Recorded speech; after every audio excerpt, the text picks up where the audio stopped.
Hello, everybody, and welcome to another episode of Weeds and Wisdom. This is Thursday, February 13th, 2025.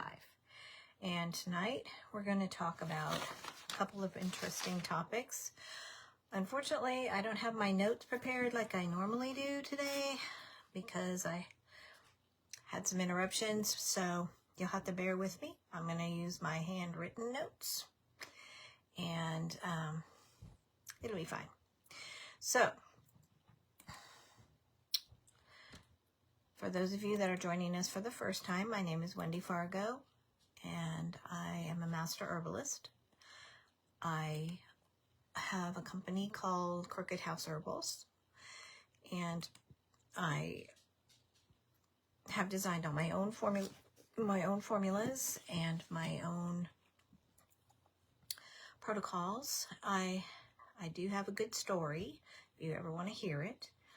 And basically what I do on Thursday nights is just I try to give you information that will be helpful in your daily encounters with wellness, with health, just with vitality. Maybe you have specific issues, and it goes week to week. So this week I have two different topics that have come up that I've spent some time researching, and we're going to talk about tonight. And it usually happens that somebody else, has this problem, and so it sparks an interest for me, and I just kind of do a deep dive and find out all kinds of good information. So tonight, hold on one second, and I'm going to get myself on the right page. Let's get out of this. For some reason, I don't know if anybody else is having this issue, but all of my internet stuff is all jacked up. My emails are all messed up. My Facebook pages are all messed up. Nothing is like it normally is. I don't know why. So it's taking me longer to even get, regular things done. So I don't know. Maybe something good is going to come from it. Maybe not. I don't know. But it's weird. So anyway, tonight what we're going to talk about, the first thing I want to talk to you about is something that directly affects your blood pressure. Hi, Brenda. Good to see you.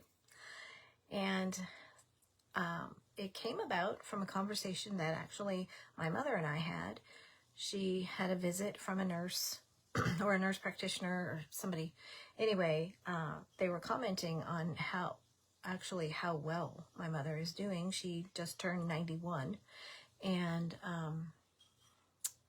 the fact that she's not on any medications or anything, which contributes to her health and wellness.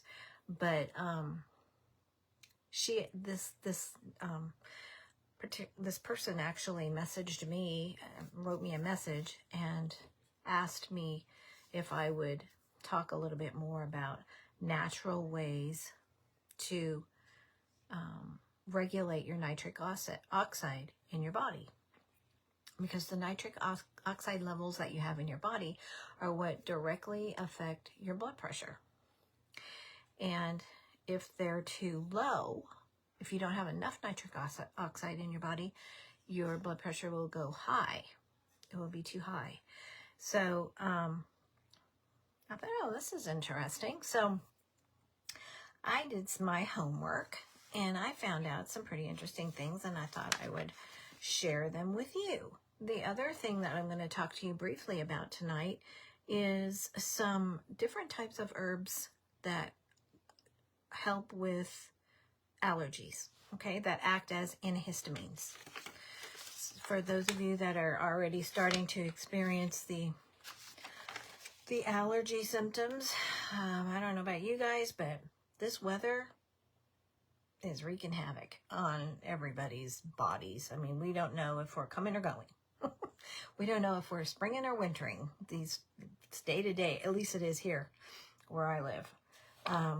So I have some good tips and some good herbs that you can pursue and look into to help with natural antihistamine. So you're not, over the counter drugging it forever, because those things may work on symptoms, but they eventually will create side effects, and either that or your body will become very dependent, and you'll always have to be taking them, which eventually is going to be hard on something.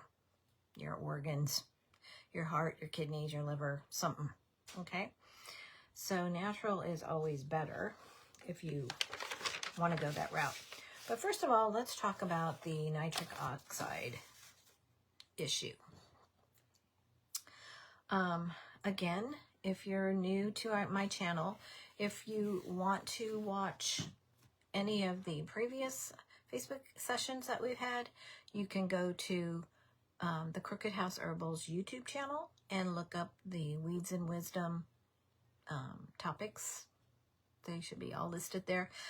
I do know that YouTube took down the one session that I did where I talked about natural peroxide, using hydrogen peroxide, which is fine. I told you that that wasn't for everybody, and that is just, it's a protocol that, is not going to be for everybody. So that's okay. I'm okay with that. But also, if you are looking for resources, that you can just plop open and dig in. I've got this one that's called Weeds and Wisdom Introduction to Living with Herbs, and it's got a lot of good information in it, and you can get this one and the second one I did, Create Your Own Herbal First Aid Kit. This is Weeds and Wisdom 2, and you can find both of those on Amazon if you want it, if you're interested. They're just small little, paperbacky type books, but they're handy, and there's places in there to take notes and, just kind of keep them for your own purposes. Anyway, okay, so how do I know when my nitric oxide level is too low? That's the first question. Hi, Pat. You're going to experience these kinds of symptoms. You're going to have high blood pressure. You're going to have fatigue, and memory loss, okay? Like brain fog, that kind of thing. And those things usually go together, but you don't think about them as being part of, a nitric oxide deficit, okay? But remember what we're doing in our hour on Thursdays is we are uncovering ways to right the ship. In other words, we're, instead of just patching things with drugs or whatever, we want to find out what the source of your symptoms are so that you can go to the source and remedy the situation long term instead of just patching, okay? So short term, you're going to have high blood pressure, you're going to have fatigue, you're going to have memory loss, brain fog type things. Long term, if you have a long-term situation, you could have worsening diabetes symptoms, even maybe have to have things amputated, blindness, heart disease, kidney disease, diabetic neuropathy, stroke. So think about that. And all of these things could be rectified by raising your nitric oxide levels, which is not hard to do. Okay, so how do I do that? Well, like I said, I apologize because I don't have my notes like I normally do. I was interrupted and did not get to my computer, but that's okay. So I'm going to have to pour through my handwritten. You should see it. It's like chicken scratch. I'm one of these people that I'm a very visual learner. So I, draw circles around things and point arrows to other things and highlight different colors. And, that's how you should have seen my notes when I was working on my doctorate. Very colorful, but kind of crazy, like road maps. And that's the way my notes are here too, so bear with me. Okay, starting with diet, because that's where I usually always like to start with you. And some of this is going to sound very familiar to you, because I've talked to you about this many times. And that is, remember the mucusless diet that I talk to you about all the time? See if any of this sounds familiar. Top of the list, green leafy vegetables like spinach, kale, arugula, cabbage, mustard greens, bok choy. All of these things are will help raise your nitric oxide level. Beets. Beets contain nitrates, which convert to nitric oxide. So they help manage your blood pressure, your glucose levels, your lipid levels. You know, you've been probably seeing a whole lot more about beets, even commercials for beet powder and this and that and the other. Just eat beets. They're good. I love beets. So does my dog. Okay. They're also very high in antioxidants, which we know rectifies the whole aging process and, you know, the oxidation that's going on in our bodies, which causes a lot of our issues. It's simple, but people okay, it's a new habit. And you know what they say, it takes 22 days to form a new habit. So for 22 consecutive days, you have to get your mind around antioxidants. Diet is your food is your medicine. Okay? Don't go running off to get your prescriptions. I'm not telling you not to, but I'm saying mentally, your food is your medicine. Okay? Now, cayenne pepper, we know, always has to be in there somewhere, as it fixes almost everything. But we've gone to beets. Okay, now, watermelon. Watermelon is another thing that not only does it hydrate, but there are things in watermelon. It contains an amino acid that converts to nitric oxide. Watermelon does, okay? Oranges, grapefruits, pomegranates, lemons, all high in vitamin C. And along with that would be pine needles. Pine needle tea, super high in vitamin C. Make sure it's the right kind of pine trees, like yellow pine or white pine or loblollies, or, you know, you don't want to get a fake pine tree. Those of you that live in the Pacific Northwest, you have to be a little more vigilant with finding a real pine tree and not a spruce or a fake pine tree.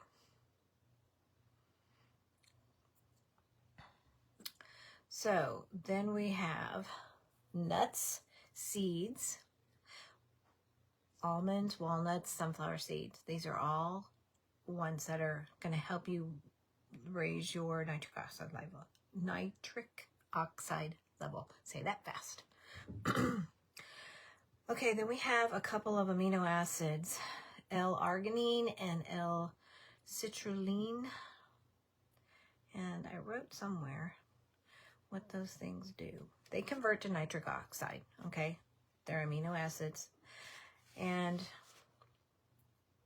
garlic, the allicin that's in garlic, I've talked to you about garlic before and how you have to smash garlic in order to release the allicin, and that converts to nitric oxide as well.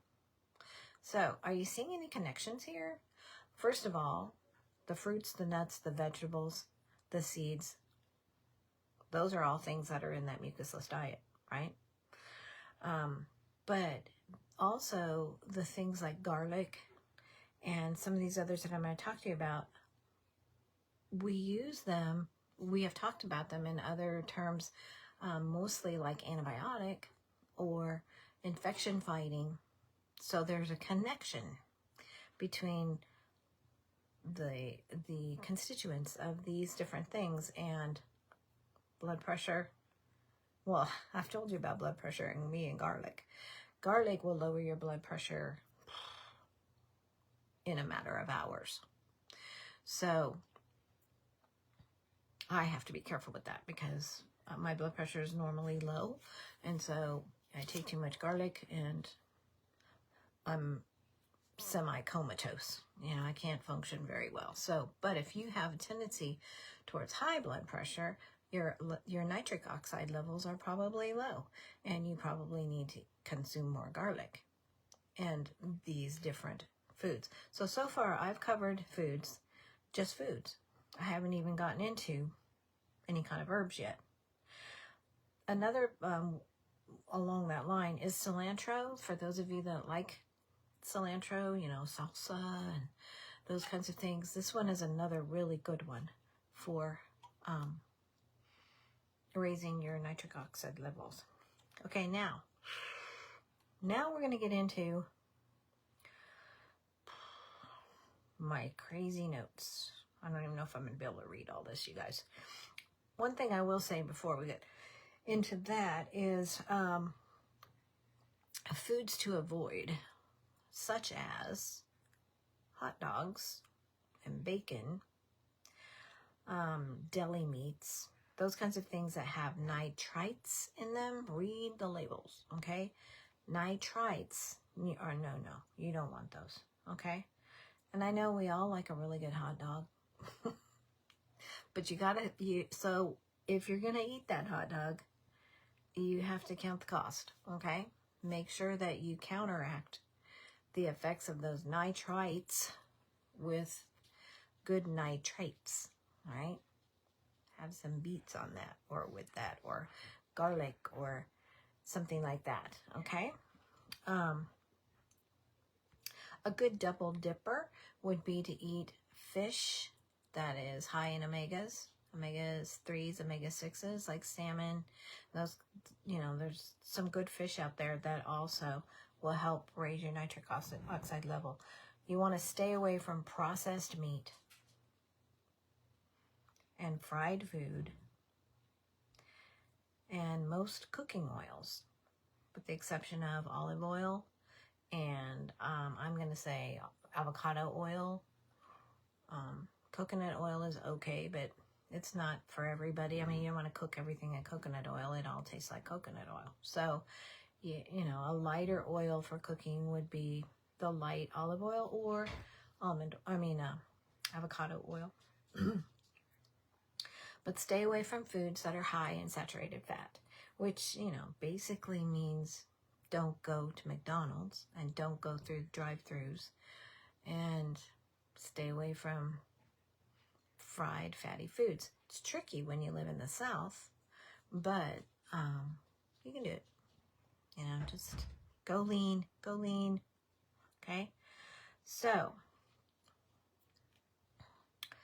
you know how you can tell when your nitric oxide level is too low, because you're going to have high blood pressure, you're going to have brain fog or memory loss, and you're going to have fatigue. So if all those three of those things are present at the same time, you're going to go, maybe I need to eat some foods that will raise my nitric oxide level. Right? Okay. Now, along with that come some different herbs that you can use. And where this comes in handy is, you know, in the form of like tinctures or these kinds of things, or maybe some things you can add to a smoothie and that kind of thing to kind of, you know, get the most bang for your buck. The green leafies, I'm going to include in that spirulina, because spirulina is chock full of nitric oxide building greens. But the leafy greens and the greens help like relax your blood vessels, so it lowers your blood pressure. When you have constricted blood vessels, your blood pressure will go higher. So they help relax it so that you have a different kind of flow. Okay, let's see. All right, here's some that you may be aware of. Okay, one that we've talked about plenty of times And you're going to go, oh, I know this one is ashwagandha. Ashwagandha is an adaptogen, right? It's an adaptogenic herb, which means what? It means it helps your body adapt to any type of stress, whether it's your blood pressure is too high, or emotional stress, or physical stress, whatever it is. Ashwagandha will help your body to adapt to that and to become, get back to a homeostasis with that. Now, ashwagandha, it basically, what it does is it enhances your nitric oxide scavenging, okay? So it's going to help you grab a hold of more of your nitric oxide opportunities in your body, which is pretty interesting when you think about it. Now, we have echinacea, we have cilantro, we have ginkgo biloba. All right, all of those we've talked about at one time or another. Ginkgo is one I use in my phytosympathy formula because it is very good for brain health and blood flow to your brain. But it's included in these herbs because it also helps raise your nitric oxide level. Another one, let me see. Okay, let's see. Go-to cola is another one that I use in my phytosympathy blend, and it's good for a lot of things. It's good for wound healing. It's good for hydration of your body. It's an anti-aging herb, but it also in its list of accomplishments is cognitive function, anxiety and stress, and circulation. And all of those things, again, would tie into your nitric oxide level. So, go-to cola. The more I think about it, there's several of these things that I have in my in my phytosympathy blend. So my phytosympathy blend would probably raise your nitric oxide level just fine. And it's a good syrup. But, a lot of people use it because it does help with memory loss, and people that have a tendency, or they maybe feel like they're moving into, that realm, are taking it as a preventative.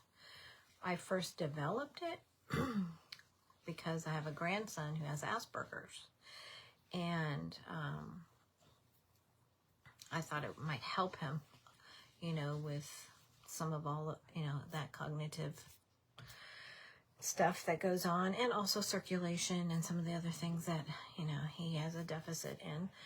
And it turned out that, I had a client who had ADHD, her child did, and she said, can I please try some of this and see if, we can help?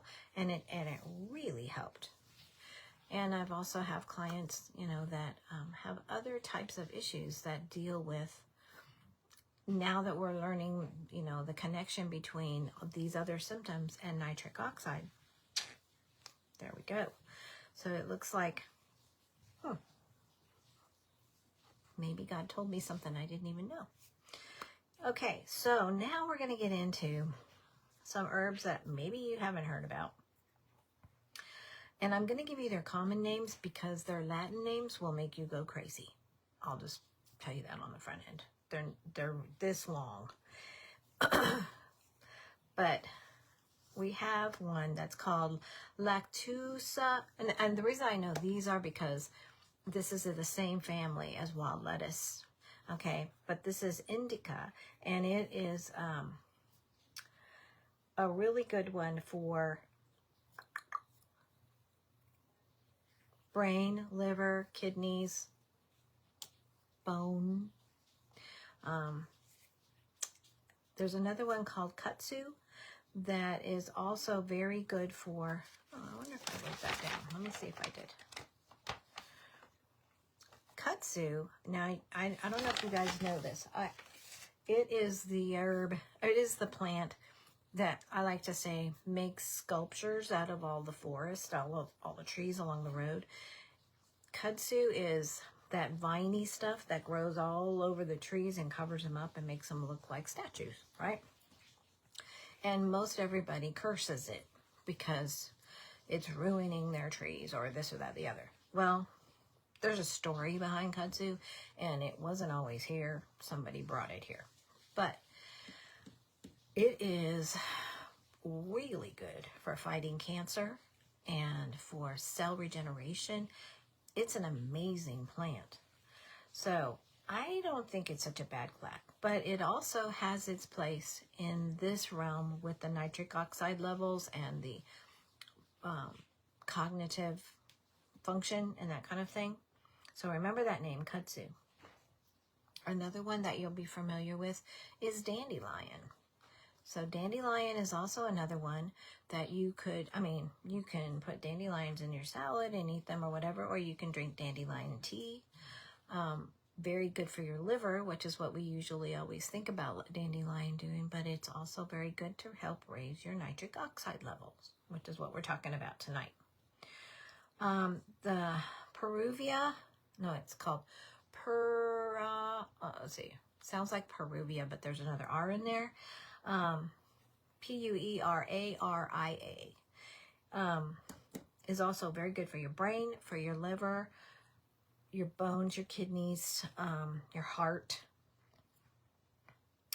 Okay, another one that is the dwarf morning glory, and I have this all over my place. It's such a sweet little flower, and it's like a tiny little morning glory, and it's purple, little viney morning glories. And this thing is great medicine for your brain, for, let's see what I write down here. It's a blood purifier, and it's a brain tonic. What else did I put down here? Yeah. Okay, there's another one that's called,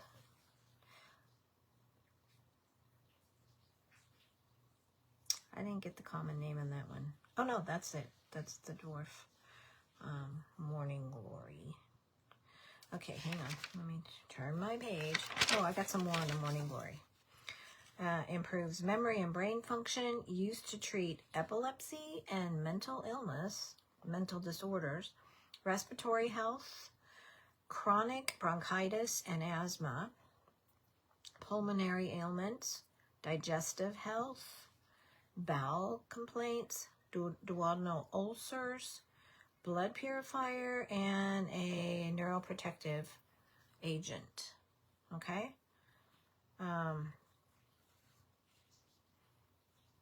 That one I know, at least if you live in Arkansas or if you live, in this region of the country, you'll probably see coming up in the spring or in the early summer. Because I've got it everywhere. It was all over my fences and everything. It was so cute, but I had no idea it was so good.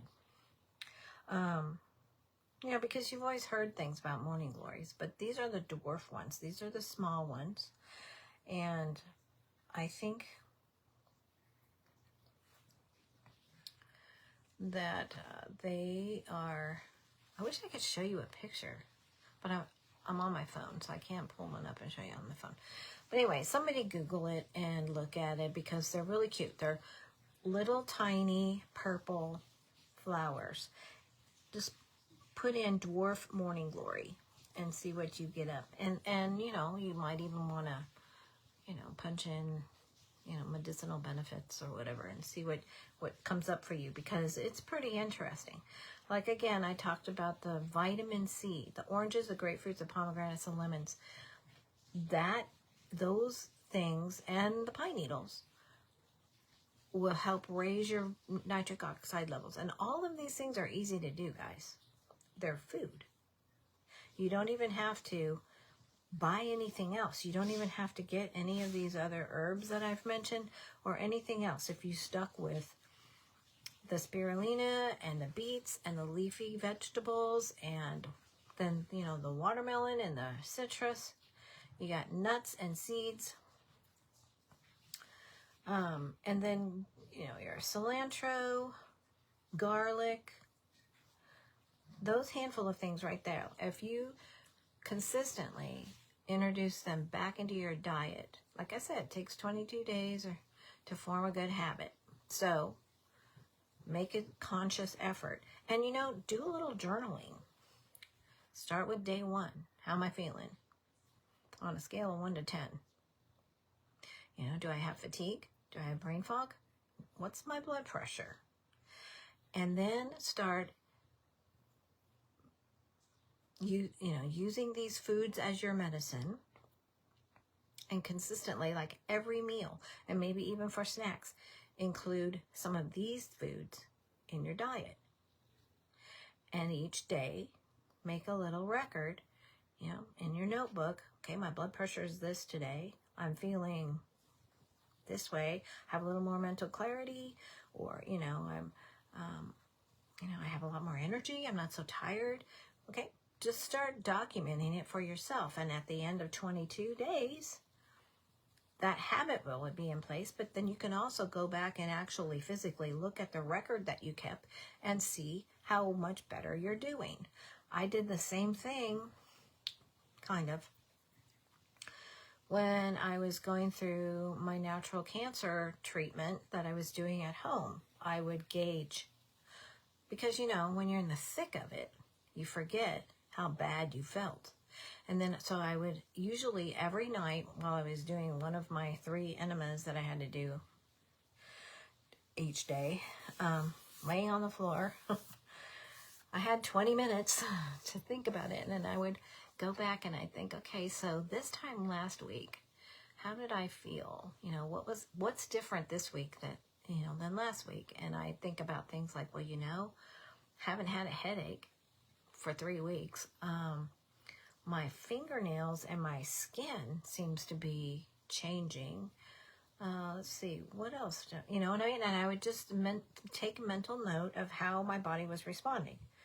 Because, you know, I have to get up at 4, make all my juice, go to work, drink all this juice. And when I'm like hammering it out, I don't always appreciate the effects it's having on my body. And I mean, ultimately, my success was at the end of 6 months, I didn't have cancer anymore. And that was a happy, happy day. But every day from point A to point Z, you know, it's good for you to take a few minutes and just write a few things down, because you won't remember. You know, the next day is the next day. So just write a few things down, take your blood pressure and see where it's at. And, you know, it could be that if your blood pressure is not super high and you're raising your nitric oxide levels, you might get to the point where your blood pressure actually lowers to a point where you think, maybe I need to back off a little. Maybe not eat quite, maybe my levels are okay now. But for those of you that have high blood pressure and, you know, nothing seems to be working, maybe you need to focus on raising your nitric oxide level. This is something you can do. You don't have to have medical intervention to eat foods that help that happen. You have to remember, our bodies are designed to heal themselves. We lived for a long time without the Walmart pharmacy. Okay? So give it a shot. So, okay, so we're talking, that's what I wanted to tell you about the nitric oxide. And I do have a list of other herbs if you really want them. But the gotu kola, the Chinese quinine, that was another one. This one has a really interesting name. I can spell it for you if you want me to. But it's anti-inflammatory, anti-malarial, anti-tumor, and anti-pain. parasite. And that's in that, it's all mixed in that list of raising your nitric oxide levels. I thought that was interesting. But it's called, the common name for it is Chinese quinine. And the not so common name is Dechara februfuga. Febrifuga. Dechara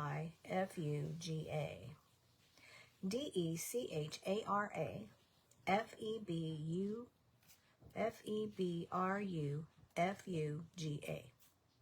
Chinese quinine. Okay? And then we have dwarf morning glory. And we have green carpet weed. That's another one that will help raise your nitric oxide level. Green carpet weed. Fun. And dandelion, kudzu, and then the Pueraria. Okay, those are all herbs that you probably will never hear about again. But if you're really looking for something that maybe you could put into a formula and, you know, and take to, you know, if you really need to raise your nitric oxide levels, there is a test. I mean, you can go to the doctor and they can test it for you, or there is a saliva test that you can get that will give you an idea of your nitric oxide level if you're wondering, you know, if yours is too low or if it's too high. But those things, and then of course your garlic, that's like an easy one and it's a good one. It's very effective. I noticed, like my mom was saying, she was kind of tired during the day and she didn't have a lot of energy. But she says, I've been taking a lot of garlic, and my mom has kind of lower blood pressure anyway, like me. And she said, I've been taking a lot of garlic because everybody around me's sick. And I'm, you know, trying to boost my immune system and stay well. And I said, well, maybe you should take it at night. Don't take it during the day because it's lowering your blood pressure too much and you don't have any energy. You know, you just, I know this because I've lived it. So she started taking it at night and it actually really helped her sleep better as well. So taking a good dose of garlic before you go to bed, if you're not sleeping well, it will lower your blood pressure and you'll sleep better, way better. Okay, so that is that. Now I wanted to talk to you a little bit about, I got all these notes. I've been working on a little formula for my dog as well. Herbs that have antihistamine properties. For those of you that are struggling with spring allergies already, even though it's not spring.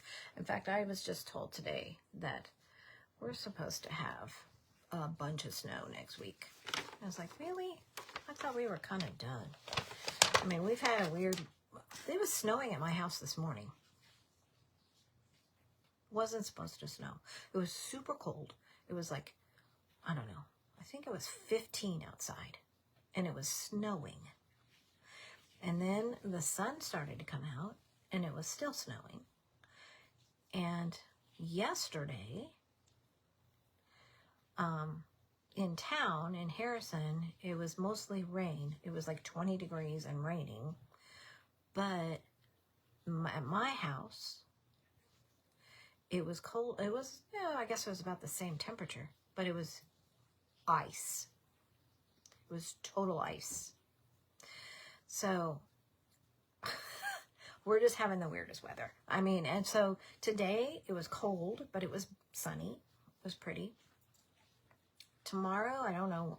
I thought we were supposed to have a reasonably warmer day tomorrow, but apparently the weather is changing, and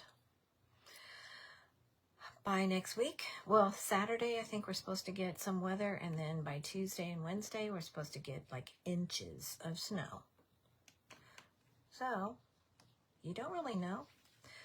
So be sure to keep, that's a good thing about some of these these things I told you about raising your nitric oxide levels, just drinking pine needle tea will help you a lot. But it'll also give you a good dose of vitamin C to help combat weather weirdness.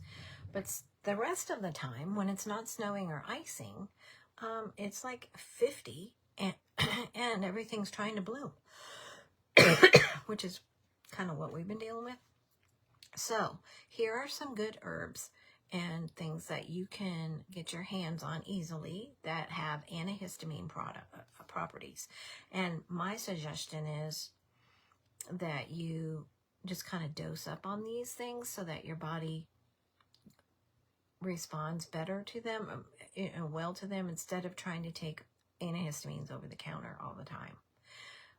2 reasons. 1, your body will, like I said, respond better to these things. You'll assimilate them better. You'll get more out of them because they're natural and your body can use everything about them instead of maybe one part of a pill that you take and the rest of it is not assimilated in your body. It'll either lodge in your body or it'll just pass right through. So these things, your body can get benefit from wholly, the whole thing. So here's the list. First one is butterbur. And I like butterbur because it's also a great go-to herb for migraines and hay fever, like the ragweed hay fever and that kind of stuff. The sinusitis-y type stuff. Butterbur is good. Also, stinging nettle. I use a lot of stinging nettle in my formulas. Quercetin. Okay? You can get quercetin in apples, onions. So, for this reason, I would recommend making a container of onion syrup and keep it in your fridge.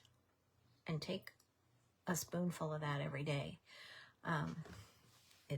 You just take onions and chop them up and put them in a pan and turn the heat on real low. Or you could even do it in like a crock pot. And then pour, I'd say for a cup of onions, you would pour 2 cups of honey. Or you could do it 1-to-1 if you want it nice and strong. Just a cup of honey to a cup of onions. And heat it very slowly for, several hours. That's why a crock pot's kind of nice. You just put it on warm or low and just let it go. And then, the onions will get soft. And it makes like a syrup. And you can store that. Nice thing about honey is it doesn't go bad. So you can store that and take a spoonful of that every day. Your antihistamine spoon. Okay, so you have onions, you have berries, black tea, broccoli. These are all things that have quercetin, okay? Buckwheat tea. Japanese drink a lot of buckwheat tea. It's probably why they don't have allergies. Grapes. There's ginkgo again. Your ginkgo biloba. Green tea. Okay, so those are all things that have quercetin. The next one is ginger. These are all herbs that have antihistamine properties. Okay. Hi, Jennifer. And the next one is turmeric. All right, turmeric, we've talked about turmeric a lot. It's an anti-inflammatory. It's good for many, many things. But it is a good source of quercetin, and it will really help with the antihistamine boost that you need. Capers, if any of you like capers, they are also a good antihistamine. I'm not a big fan, so I'll stick with the other stuff. But the apples, onions, berries, black tea, all those things are really good for the quercetin level. Then you have ginger, you have turmeric, you have butterbur, you have stinging nettle. Okay, so there's those. Now, the next thing is cinnamon. You need to have Ceylon cinnamon if possible. It's the Ceylon. It's a pure form of cinnamon, I guess you could say. And black pepper extract is another. I mean, you don't think about these things as being antihistamines, but they are. Spirulina, which we talked about for the other, is, it's also really good for raising your nitric oxide levels. So if you're going to use spirulina for that, you're double dipping with the antihistamine thing. And berbine, berbine, is also another really good herb for that. Vitamin C, which we talked about, and you can get that in all the things that we just talked about. That the pine needle tea and all of your citrus, and strawberries are good. Tomatoes have vitamin C. Bell pepper has vitamin C. So try to just put more of those things into your diet to get your antihistamines instead of taking drugs. Okay? Your body will respond better. Also, if you take probiotics of any kind, or if you eat like kimchi and those kinds of things, those are all really good for boosting that antihistamine function in your body. You don't have to take drugs every night or every day. But anything herbal is always going to be slower and incremental. You're going to have to, like I said, pay attention to how things are, because then one day you'll just not have those allergies anymore, and you'll go, oh, I don't remember how this happened exactly, but that's how it works. So just, if you really want a natural approach to antihistamines this summer, this spring, then get started now by introducing some of that stuff into your diet, and you'll be surprised. You'll be really surprised how well that works. So I don't have allergies, and my husband has allergies, weird ones, but he also just kind of does his own thing.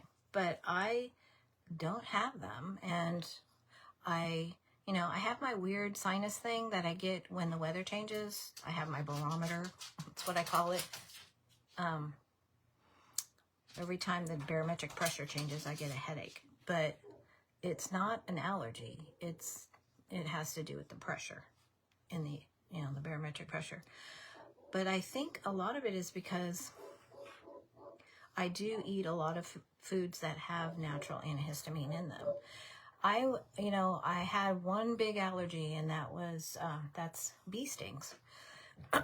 And so for a long time, I would take bee pollen, and the only thing is that I don't have the guts to try it out and let myself get stung by a bee, because it could not end well for me. So I haven't actually tested it, but I have, got for several years, I've built up that bee pollen in my body. So I think I would probably be okay, but I don't think I want to try it. I'm not going to intentionally go get stung by a bee, and I'm definitely not going to start raising bees for a living. Okay, we have a friend who has beehives, and it's like, ooh, that's not for me. I like it. I like just about anything else, country and farming, but I can't do the bees. So, okay, so let's just recap real quick. Nitric oxide levels contribute. You have the symptoms that your nitric oxide level is too low, is high blood pressure, fatigue, brain fog, or memory loss. Those are 3 solid symptoms, okay? To raise your nitric oxide level, you need to, if you want to do it naturally, and actually, I don't know that I guess there's probably some medication out there for it, because there's something like that for just about anything. But stick with your green leafy vegetables, and the more you can eat raw, the better. But some things we like to cook. So if you cook things, make sure you do them on a low heat, so that you can keep as much of the nutrients in them as possible. But you've got your spinach, kale, arugula, cabbage, spirulina, mustard greens, not my favorite, but bok choy, those kinds of things. Then beets. Beets are another one that contain the nitrates, which convert to the nitric oxide. So they will help manage your glucose levels, your blood pressure, your lipid levels, all that. Kind of just try to get yourself to enjoy beets. Fortunately, I like beets, but I can't lower my blood pressure too much. That's my thing. I could eat a lot of beets, but they probably would do me in. They're also really good antioxidants. So then you've got your citruses, and like I said, there's some select fish that are like a double dipper. They'll lower your nitric oxide levels, but they're also good omegas. It's like salmon and mostly your cold water fishes. Nuts, seeds like walnuts, sunflower seeds, almonds, all good. What else? Oh, then you have, your adaptogenic herbs like ashwagandha. Ginkgo biloba is a really good one. And then your other ones, the kudzu and dandelion. I like to throw cayenne pepper in there with everything because cayenne pepper is a vasodilator, but it's also will stop a heart attack. It'll stop a heart attack. It'll stop a nosebleed. It's a transport herb, so it'll take other stuff wherever your body needs it. Cayenne's awesome. I put it in everything. I put it in my eye drops. I put it in my nose spray. And I put it in my Active Immune. I have lots of good uses for cayenne pepper. Yes, it's not for the faint-hearted. Also, don't forget garlic, because garlic is easy. Most people like garlic. I mean, if you don't like garlic, you can still consume it in like a gel cap, garlic oil. Like I said, though, I would probably suggest that you do that at night. It'll help you sleep, and your blood pressure will lower during the night, and also, then you don't have garlic breath if you have to go to work. If you get the, like, I don't know, they call it something, tastes like some kind of garlic that supposedly doesn't have a smell, that sounds a little bit too processed for me. I'm thinking, what did they take out of it? So it's the allicin that's released when you smash the garlic. That's where your medicine is. That's your antibiotic. That's your blood pressure lower medicine. You combine that with hawthorn, and you've got a good BP med. I mean, I took my mom's blood pressure completely down in 5 days. She was totally off all her meds. She's never been back on them. So I hope this stuff has helped you guys. And if you have any questions, feel free to email me, wendy@crookedhouseherbals.com, or you can message me on Crooked House Herbals Facebook Messenger. If you have my phone number, you can text me. And I'm here to help. I hope that's what I would do. If you've got any other questions, or if there's anything else that you would like me to, specifically talk about, I can do that too from week to week. Probably will be back next Thursday, and I hope to see y'all guys there. And I am going to sign off early because I've got a couple things I got to do on my computer before I say goodnight. So I hope you guys have a blessed evening, and I will see you next week. Bye now.